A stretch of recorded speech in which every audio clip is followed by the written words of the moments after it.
ದೇಹದ ಅಂಗವೈಕಲ್ಯ ಬದುಕಿನ ಹಾದಿಗೆ ತಡೆಯಾಗಬಲ್ಲದೆ ಹೊರತು ಸಾಧಿಸುವ ಹಠ ಸೋಲೊಪ್ಪದ ಜೀವಕ್ಕೆ ಆಸರೆಯಾಗುವುದು ಕೈಯಲ್ಲಿರುವ ಕಲೆಯೊಂದೇ. ಇಲ್ಲೊಬ್ಬ ಯುವಕನಿದ್ದಾನೆ, ಹಣೆ ಬರಹವನ್ನು ಹಳಿಯುತ್ತಾ ಕೂರದೆ ತನ್ನ ಕೈ ಬರಹದಿಂದಲೇ ಬದುಕು ರೂಪಿಸಿಕೊಂಡ ಆದರ್ಶ ಸಾರಥಿ. ಹೌದು, ಕೂಡ್ಲಿಗಿಯ ಸಂತೆ ಮಾರುಕಟ್ಟೆ ಇಂದಿರಾ ಕ್ಯಾಂಟೀನ್ ಪಕ್ಕದಲ್ಲೊಂದು ಪುಟ್ಟ ರೇಡಿಯಂ ಸ್ಟಿಕ್ಕರ್ ಅಂಗಡಿ ಸೆಂಟರ್ ಇದೆ. ಅದರ ಮಾಲೀಕ ನನ್ನ ಸ್ನೇಹಿತ ಪ್ರಭು. ಬಾಲ್ಯದಲ್ಲಿ ಪೋಲಿಯೋಗೆ ತುತ್ತಾಗಿ ಬಲಗಾಲಿನ ಸ್ವಾಧೀನ ಕಳೆದುಕೊಂಡರೂ ಇವರು ಆತ್ಮವಿಶ್ವಾಸವನ್ನು ಮಾತ್ರ ಕಳೆದುಕೊಳ್ಳಲಿಲ್ಲ. ಬಡತನದ ಬೇಗೆಯ ನಡುವೆಯೂ PUCವರೆಗೆ ಓದಿದ ಪ್ರಭು ಆರ್ಥಿಕ ಮುಗ್ಗಟ್ಟಿನಿಂದ ಶಿಕ್ಷಣಕ್ಕೆ ವಿದಾಯ ಹೇಳಬೇಕಾಯಿತು. ಆದರೆ ಅಲ್ಲಿಗೆ ಅವರ ಬದುಕು ಮುಗಿಯಲಿಲ್ಲ.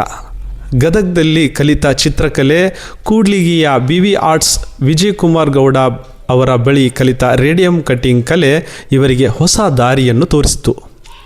ಒಂದು ಕಾಲದಲ್ಲಿ ಶಿಕ್ಷಕರ ತರಬೇತಿ ಪಡೆಯುವ ವಿದ್ಯಾರ್ಥಿಗಳಿಗೆ ಶೈಕ್ಷಣಿಕ ಪರಿಕರಗಳನ್ನು ಬಿಡಿಸಿಕೊಡುತ್ತಾ ನಂತರ ಪ್ರಿಂಟಿಂಗ್ ಬ್ಯಾನರ್ಗಳ ಭರಾಟೆಯ ನಡುವೆಯೂ ಕುಗ್ಗದೆ ವಾಹನಗಳ ನಂಬರ್ ಪ್ಲೇಟ್ ಬರೆಯುವ ಪುಟ್ಟ ಯಂತ್ರದೊಂದಿಗೆ ತಮ್ಮ ಸ್ವಾವಲಂಬಿ ಬದುಕನ್ನು ಆರಂಭಿಸಿದರು. ಇಂದು ಕಾಲ ಬದಲಾಗಿದೆ. ಸಂತೆ ಮಾರುಕಟ್ಟೆ ಬೆಂಗಳೂರು ರಸ್ತೆಗೆ ಸ್ಥಳಾಂತರಗೊಂಡಿದೆ. ತಂತ್ರಜ್ಞಾನದ ಅಬ್ಬರದಲ್ಲಿ ಕೆಲಸ ಸ್ವಲ್ಪ ಕಡಿಮೆಯಾಗಿರಬಹುದು. ಆದರೆ ಪ್ರಭು ಅವರ ಮುಖದಲ್ಲಿನ ಆ ನಗು ಮತ್ತು ನನ್ನ ಬದುಕಿಗೆ ನಾನೇ ಆಸರೆ ಎಂಬ ಆ ಛಲ ಮಾತ್ರ ಇಂದಿಗೂ ಕಡಿಮೆಯಾಗಿಲ್ಲ. ಸಹಾನುಭೂತಿಗಿಂತ ಸಹಕಾರ ದೊಡ್ಡದು. ಪ್ರಭು ಅವರ ಈ ಹೋರಾಟದ ಬದುಕು ಕೇವಲ ಅವರಿಗಷ್ಟೇ ಅಲ್ಲ, ಜೀವನದಲ್ಲಿ ಸಣ್ಣ ಪುಟ್ಟ ಸೋಲಿಗೆ ಬೆನ್ನು ತೋರಿಸುವ ಪ್ರತಿಯೊಬ್ಬರಿಗೂ ದೊಡ್ಡ ಪಾಠ. ಕಾಯಕವೇ ಕೈಲಾಸ ಎಂದು ನಂಬಿದ ಈ ಸ್ವಾವಲಂಬಿ ಸಾರಥಿಯ ಪರಿಚಯ ಮಾಡಿಕೊಡಲು ನನಗೆ ಹೆಮ್ಮೆಯಾಗುತ್ತದೆ. ಬನ್ನಿ, ಇಂತಹ ಅದ್ಭುತ ಪ್ರತಿಭೆಗೆ ನಮ್ಮದೊಂದು ಪ್ರೋತ್ಸಾಹ ನೀಡೋಣ.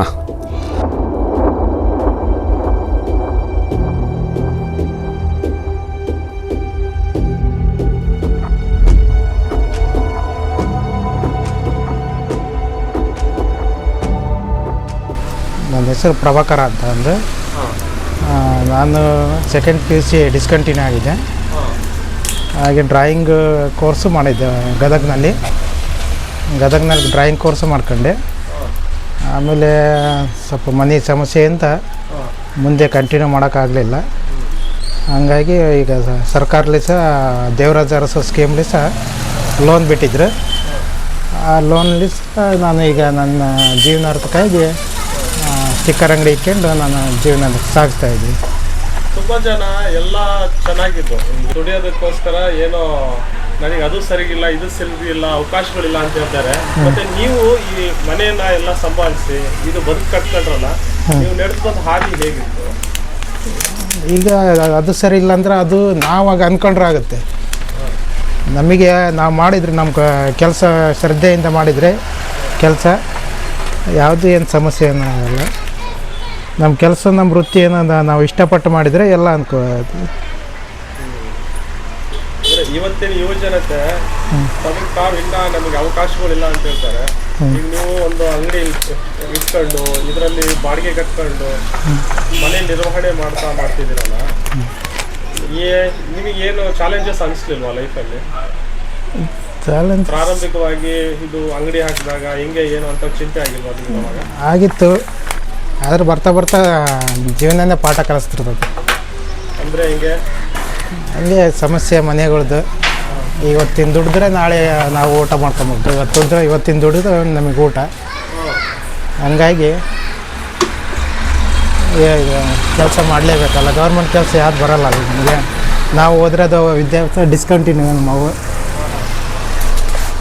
ಇನ್ನೊಂದು ಕೇಳ್ಪಟ್ಟೆ, B.Ed ಆಮೇಲೆ D.Ed ಆಗಿರೋರಿಗೆ ನೀವು ಡ್ರಾಯಿಂಗ್ ಮಾಡಿಕೊಡ್ತಿದ್ರಿ ಅಂತ ಕೇಳ್ಪಟ್ಟೆ. ಯಾವ ರೀತಿ ಹೆಂಗೆ ನಡೀತಾ?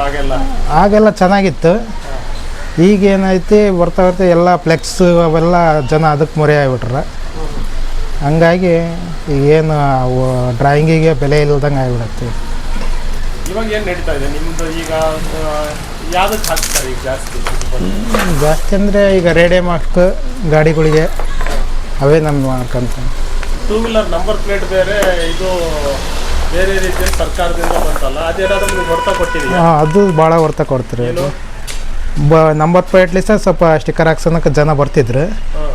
ಈಗ ನಂಬರ್ ಪ್ಲೇಟ್ಲಿ ಸಹ ಈಗ ನಂಬರ್ ಇಲ್ಲದೆ ಈಗ ಗಾಡಿ ಶೋರೂಮಲ್ಲಿ ಬರ್ತಕ್ಕಂಥ ಆಮೇಲೆ ಹಾಕಿದ್ರು ಬಿಡು ಅಂತಂದು ಹಂಗಾಗಿ ಜಾಸ್ತಿ ಜನ ಬರ್ತಾಯಿಲ್ಲ. ನಂಬರ್ ಪ್ಲೇಟ್ಲಿ ಸಹ ಭಾಳ ಎಡವಟ್ಟು ಆಯ್ತು ನಮಗೆ. ಎಲ್ಲಿ ನಿಮ್ಮ ಅಂಗಡಿ ಇರೋದು? ನಮ್ಮದು ಕೂಡ್ಲಿಗೆ ಹಳೆ ಸಂತೆ ಮಾರ್ಕೆಟ್ ಪೋಸ್ಟ್ ಆಫೀಸ್ ಹತ್ತಿರ ಬರೋದು.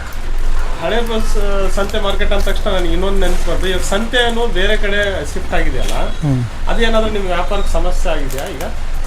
ಸಂತೆ ಅನ್ನೋದು ಸ್ವಲ್ಪ ಈಗ ಜನ ಹಳ್ಳಿ ಜನ ಎಲ್ಲ ಬಂದು ಸ್ವಲ್ಪ ಅಂಗಡಿಗಳು ನೋಡೋರು, ಸ್ವಲ್ಪ ಅದನ್ನು ಚೆನ್ನಾಗಿ ಆಗ್ತಿತ್ತು. ಈಗ ಸಂತೆಯೆಲ್ಲ ಅಲ್ಲಿ ಶಿಫ್ಟ್ ಆಗಿದ್ರೆ ಸಹ ಈಗ ಇಲ್ಲಿ ಜನಕ್ಕೆ ಈಗ ಗಿರಾಕಿಯಲ್ಲಿ ಜನ ಅಡ್ಡಾಡೋದು ಕಡಿಮೆ ಆಗಿತ್ತು. ಕೈಲಾಗದವನು ಎಂದು ಕುಳಿತುಕೊಳ್ಳುವವರಿಗಿಂತ ಇದ್ದುದರಲ್ಲೇ ಗೆದ್ದು ತೋರಿಸುವವನೇ ನಿಜವಾದ ಸಾಧಕ. ಪ್ರಭು ಅವರ ಈ ಹಾದಿ 100 ಜನರಿಗೆ ದಾರಿದೀಪವಾಗಲಿ. ಮತ್ತೊಂದು ಸ್ವಾರಸ್ಯಕರ ನಮ್ಮೂರಿನ ಕಥೆಯೊಂದಿಗೆ ಮತ್ತೆ ಭೇಟಿಯಾಗೋಣ.